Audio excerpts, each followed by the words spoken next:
question a lot of people ask me is, do these knife blades of yours, do they hold up? You know, these Obsidian knife blades.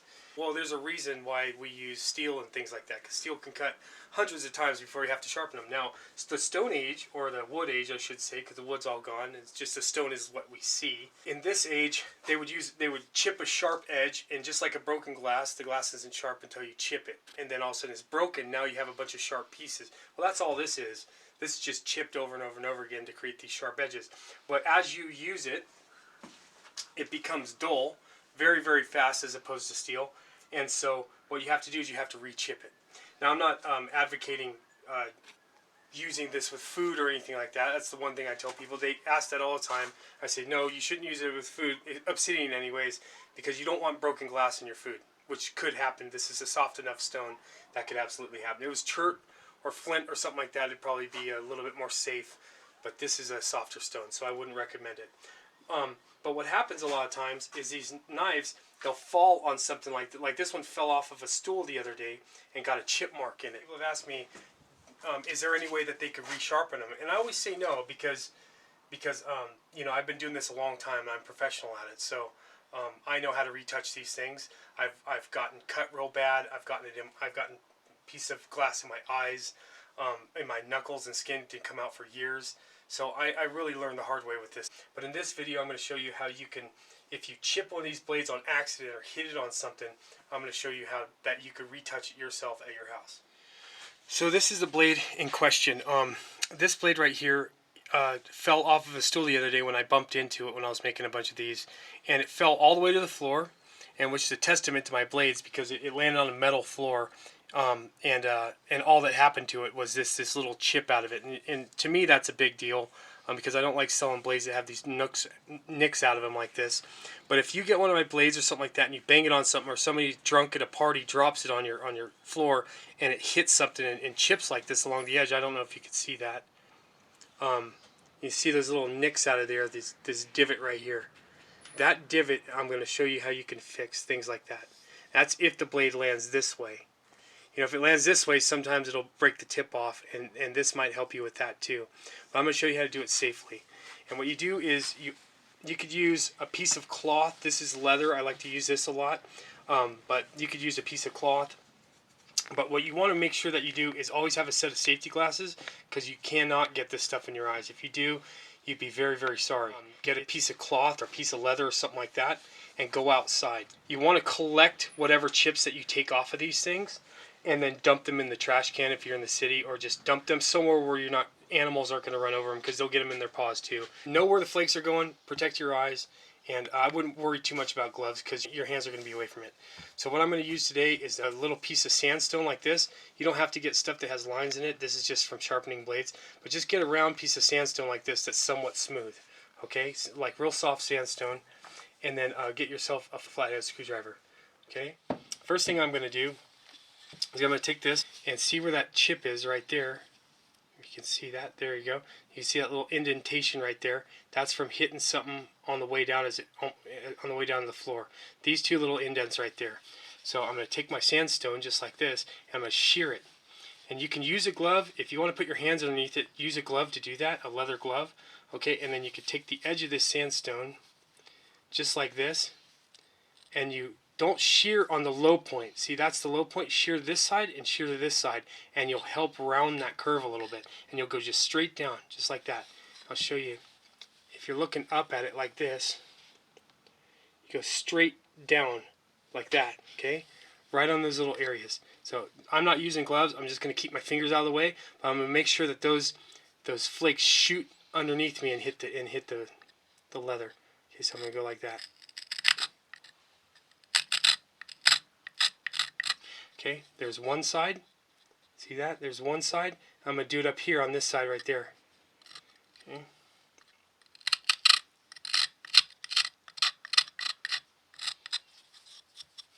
And you can already see how this is starting to smooth out. Okay, I'm going to come up here. I'm going to do it on this side. There's the low point right there. I'm going to do it on this side, then on that side. Okay, now I'll go to the other side. Just blend it, but you're pushing away. You're pushing away, and you're throwing these tiny little flakes into your pad right here. Okay? Now, you can see how that's smoothing out a little bit. What happened is I dulled the edge by doing that. Okay, now it's not as sharp anymore. So whenever I do that, I'm dulling the edge. Just like that, okay? Holding the knife back here, and I'm holding this, and I'm bracing that, and I'm throwing flakes just like that, pushing them into the pad as they throw off, okay? And I'm just doing it to blend it.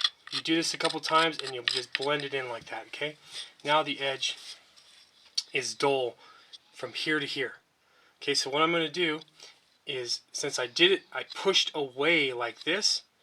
That means that this edge right here moved that way. It moves up. When you push down like this, you're moving the edge up towards you. Okay? So see, this edge that used to be straight is now favoring this side of the blade. This side. Okay?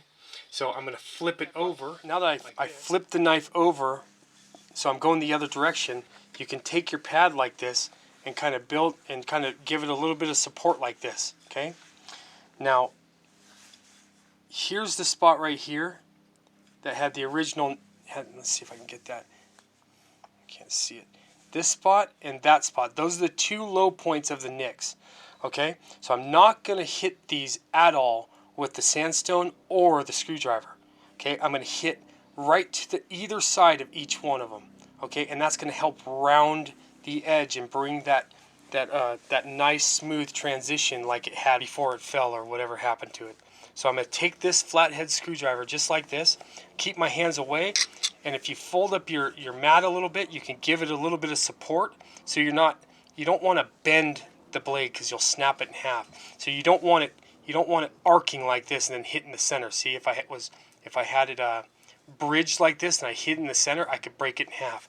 So you want to support right where you're going, just like that. See how I created a nice little mat for that to sit on right where I'm going to touch the edge.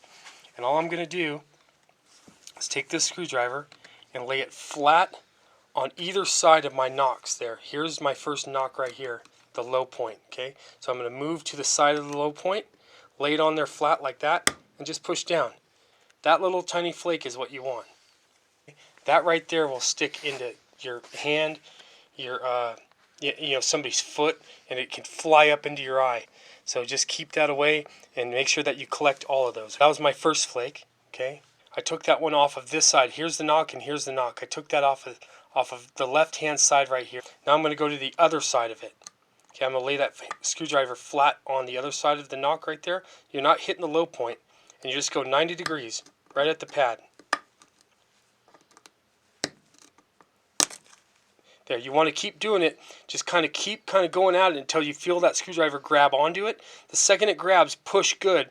Push in and down a little bit. Right on the edge. You're grabbing the edge with the screwdriver is what you're doing. And then you'll peel these tiny little flakes like that. And that's going to help you resharpen the edge while you're shaping it too. Okay? So you help to shape it and fatten the edge with the hammerstone, with the sandstone. And then you flipped it over. And then you're taking these little flakes on either side of that. So now I'm going to take another one right in here. Okay, there's another little flake section. And these little flakes are what's causing it to resharpen. So I'm going to go a little bit away towards the handle again. And see my screwdriver isn't grabbing anymore. And that's because the edge is getting, the edge is kind of dull right there. See there's a nice little flake right there. I'll just keep going down the line. Take another one. Anywhere where I sheared with that sandstone, I can take little flakes out of because it's strong enough to take a flake and not just shatter. Okay? Now you can see how smooth this is getting. See how smooth that edge is getting? Let me see if I can get it without a shadow. See how smooth that edge is now? Okay, here's the next little divot right there. That right there. I'm going to push a flake right here and right here. Just where you hit with the sandstone. Okay, so now I'll go right here and take see right here. There's another little flake that even that out. Okay, I'm going to come up here to this next divot and I'm going to go to one side of it and take a flake. There. I'm going to go to the other side of it. and take a flake. There. And you don't want to lay your screwdriver like that. You don't want to lay it long ways because you'll take a big chunk.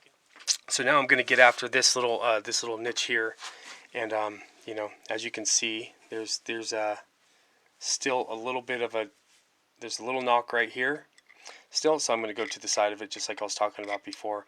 And it's important to note too that you know, this takes a long time to get good at, so this is just for reshaping and retouching an edge that you have. So don't be disappointed if the flakes don't come out the way that they are with me a little bit. It took me a long time to get this way. And steel is something that everybody has, but in the rock chipping world, we don't really use steel a lot. We use copper because it grabs the edge more. It doesn't slide like you'll find out that this stuff slides with the steel on this glass. So but you'll get better at it. The main thing is that you don't arc the tip like this and then push down, because you'll snap the tip right off and then you'll have to reshape the whole thing. So make sure that this is supported good, and trying to get the flakes to come off. And something else to note too is that when you're removing these flakes, is that the reason for the sandstone is that I can fatten up the edge with it and make it dull enough to where you can send a little bit longer of a flake. If I didn't do that and I just used the steel on there, I would shatter the edge, and all you would do is just change the contour of the edge by doing that. You end up with these tiny little step fractures in this side where they peeled off, and they wouldn't terminate nice and smooth like you see all these terminating. So that's why you fatten the edge with the hammerstone, but you don't want to do too much, otherwise the flakes won't come off. So it's just enough. So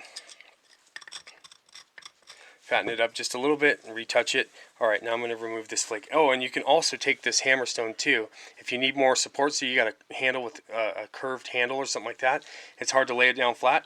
I could take this under here, and I can put that under there like that, put your leather on top, and then you have a nice little table to work on for this. Just as long as your fabric or leather is thick enough to where it gives it somewhat of a cushion. Okay, but this knife's pretty straight, so I don't really need to do that. And also, you see me using my screwdriver to push these flakes away like this all the time, and I do that because I always set my hands down like this and I use my knuckles as leverage like this to get the flakes to come off. What you don't want to do is roll your knuckles, the backs of your knuckles, into the flakes right there, because they will get stuck in the back of your hand. So you just carefully get that out of the way like that, so you don't roll them into your hand while you're moving them. Okay, so I have a few more flakes to take off here, so I'm just going to take a few. And if they start coming off real easy, and they're just kind of shattering, you don't have to push very hard, then take your sandstone and just go right where you're going to hit, and just kind of rough it up just like we talked about before, just a little bit like that, just to where it turns white and the sandstone leaves a little dust on there. It's ready to go. So I'm going to support this better like that, and then take off a couple more flakes here. There's a nice flake. Okay, get those out of the way. There's two nice flakes right there. I'm going to reassess and see if any more need to come off. Yeah, there's a flake right here that needs to come off just to make it a little bit more even. See, that's needs to be rough up just a hair. I'm going to peel that flake off of there.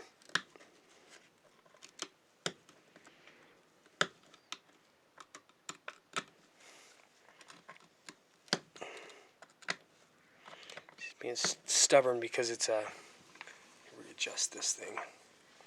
Being stubborn because it's a steel screwdriver. Steel's really hard, so it slides on the stone a lot. It doesn't grab it as easy. There we go. There's a good flake. It doesn't grab it as easy as copper does, so it can be kind of challenging. That's okay. We're just trying to do this with household tools, because not everybody has a copper pressure flaker laying around. And we're just kind of crudely sharpening the edge a little bit. Alright, now I'm going to work up towards the tip a little bit here and get a few to come off. And I think that just about...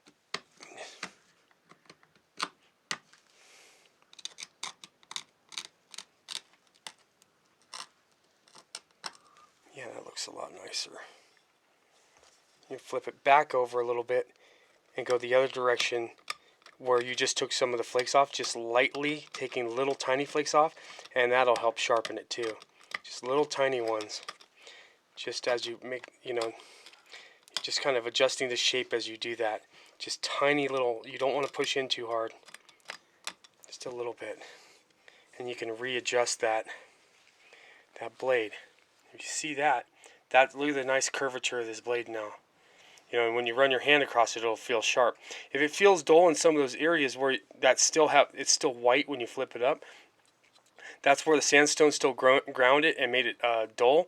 You can take this and just go where those spots are that are white, and just kind of brush it like that and see if you can't get a couple flakes to come off. Sometimes you can pick it away like that and take little tiny ones, like just flick them, just little ones like that, and that'll help shatter it a little bit to make the blade sharper.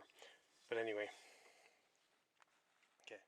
I hope this video was helpful. If you like what you saw, please click the like button, and follow me on Instagram or Facebook at Swaxstone, SWAXSTONE, or go to www.swaxstone.com if you want to see some of my art. Good luck retouching your blades, and that should get you going for a little while anyway. It's a lot of information, and it takes a little while to get used to, but I think you guys can get it figured out. So it's not as hard as it looks. All right, thank you.